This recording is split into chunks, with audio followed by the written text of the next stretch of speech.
আচ্ছা, আপনাদের বাসায় যদি লাউ কেনা হয়, লাউয়ের তরকারি রান্না করা হয়, খোসাটা কি আপনারা ফেলে দেন? আমি কিন্তু কখনোই ফেলি না। লাউয়ের খোসাটা আমার কাছে মসুরির ডাল দিয়ে চচ্চড়ি রান্না করলে কিন্তু ভীষণ ভালো লাগে। তো আজকে আপনাদেরকে সেই রেসিপিটাই শেয়ার করব।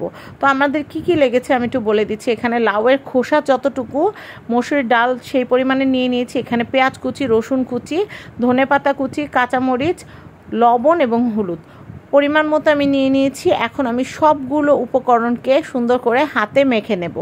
হাতে মেখে নেওয়ার পরে আমি যেটা করব সেটা হচ্ছে, আপনাদেরকে একটা টিপস বলে দিই। সেটা হচ্ছে, আপনারা চাইলে এই চচ্চড়িটা সরিষা তেল দিয়েও রান্না করতে পারেন, চাইলে আপনারা সয়াবিন তেল দিয়েও রান্না করতে পারেন।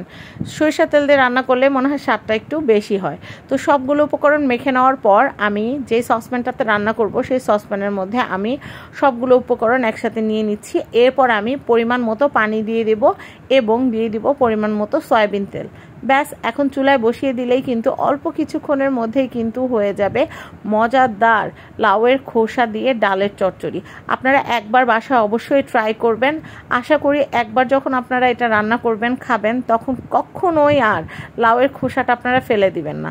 লাউয়ের খোসা দিয়ে কিন্তু আরও অনেক দারুণ দারুণ ভর্তা রেসিপি আমি জানি, সেগুলো আপনাদের সাথে অন্য আরেকদিন শেয়ার করব। আজকের মতো বিদায় নিচ্ছি। আল্লাহ হাফেজ।